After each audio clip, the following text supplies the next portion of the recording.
Just Adam offensively was working so well for you tonight. 26 points, just seemed to be really in control of what you were doing out on the floor. Just what was working for you. Um, Shoot, uh, man, I don't know. We just had a good warm up. You know what I'm saying?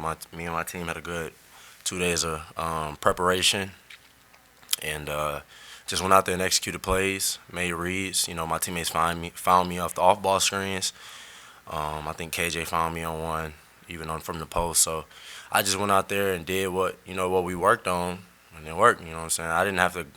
I told myself going into the game not to go out there and predetermine everything. Just take what the defense gives me, and that's kind of what I did.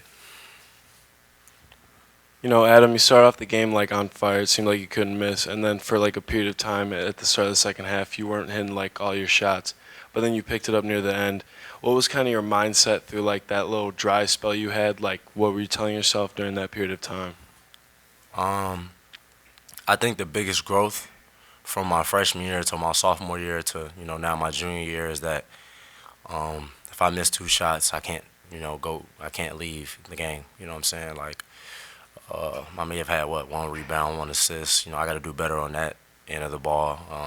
Pick on my communication, but got to keep shooting the ball. I'm a shooter. That's what I do. I practice it every day. I get thousands of shots, and you know what I'm saying. I trust my game, and I trust my teammates to find me. And they you know what I'm saying. Like guys like Juice, Justice, Trey, they need me to knock down the ball so they can get assists. So I tell myself to keep shooting. Yeah, Juice. I mean, it's pretty evident that you and Adam are pretty much the ball, offensive creators in this offense when you guys are out there on the floor together. Just how well do you think you play off of one another, and just I guess how much of a asset is it to have a guy like Adam to be able to help create for you and for others as well? Oh yeah, I think it's great to have a guy like Ace out there with me.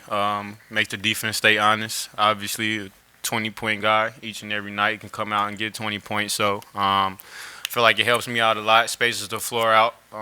Like I said, makes defense stay honest. So it may open up lanes for me because they got to stay home with Ace. But yeah, just happy to have him this year. I guess this can be for either one of you, but just obviously, I think a big point that's going to be kind of brought back to you guys this year is just the size and how you guys are going to be able to combat some of the size issues you might come up against this year. But just how important is it, I guess, for you as guards to be in there and helping with the rebounding and getting out and breaking on the floor in that department? Yeah, our coaches talk to us every day about guards rebounding. They tell us that guards need to lead the team in rebounds. Bigs do a lot of the boxing out, so we got to come down and help them out. Like you said, because we face some size challenges sometimes, so we got to come out and help the bigs out sometimes. So.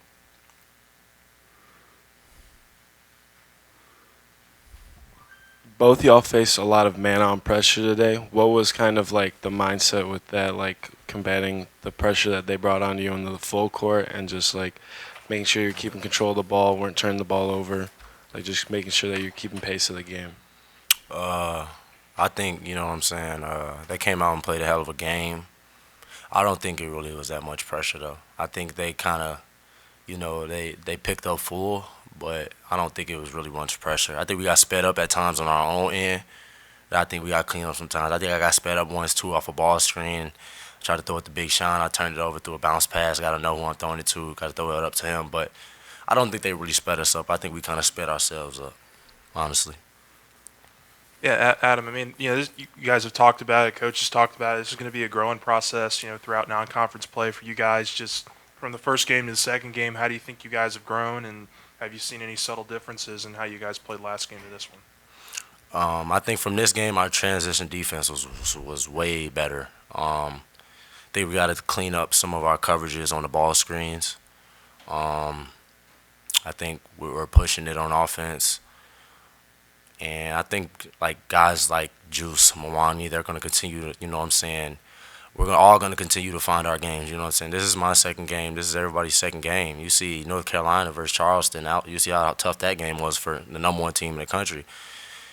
So it's gonna be hard for everybody. It's the second game, but I think we did a great job of, you know what I'm saying, staying in the game and taking it out. You know what I'm saying. There was ups and downs. Of course, it's a game of runs, but I think we did a great job of staying in the game and not falling really at any point in time. Question for the two of you: What are both of you looking to improve on into the next game, and then also just going on with the rest of the season from tonight? Um, Really just being consistent. I feel like we just got to come to practice each and every day and carry over what we work on in practice, take it to the game floor. Just being more productive, like you said, just coming together as a team. It's kind of difficult our second game together, but like you said, I feel like we have guys that'll come out and play better. So me personally, just being more consistent, being more productive. Can you say that question again?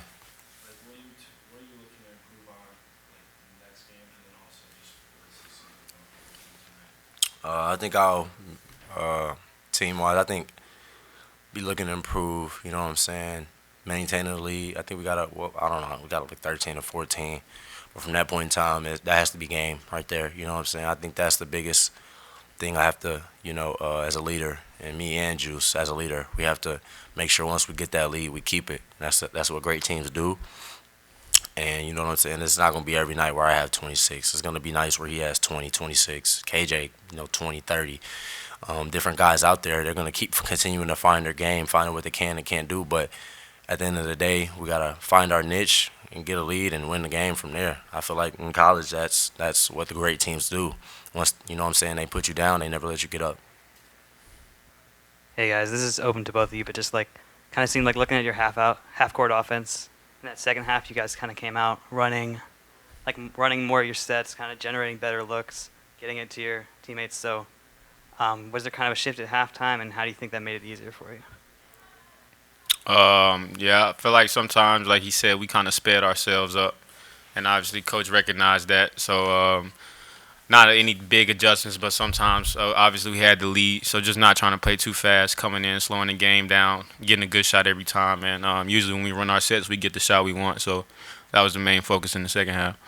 Yeah, I think I kind of noticed it when I in the first half, like the end of the first half, I kind of noticed that they can't guard off ball screens. Not they can't, but they had troubles guarding it, especially when I set a screen and then I came off a screen or KJ coming off ball screen. So I told coach kind of at halftime, he was like, yeah, I know that. And I'm like, oh, okay, well.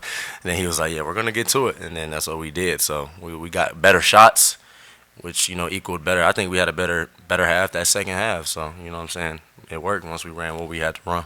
Coach knew what he was doing. This is open to both of you. Either one you can answer. What was kind of like KJ got into early foul trouble? What was kind of the message from like just the team around him and also coach to him? As he came out in the second half. I think he had 13 or so points in the second half. It really helped you guys in the second half of the game. Yeah, we know what KJ brings to the table. We know we're going to need him to win games. Just encouraging KJ, just knowing everybody gets in foul trouble every now and then. So just tell him to stay in the game, stay locked in so he can come back in the second half and have halves like he did.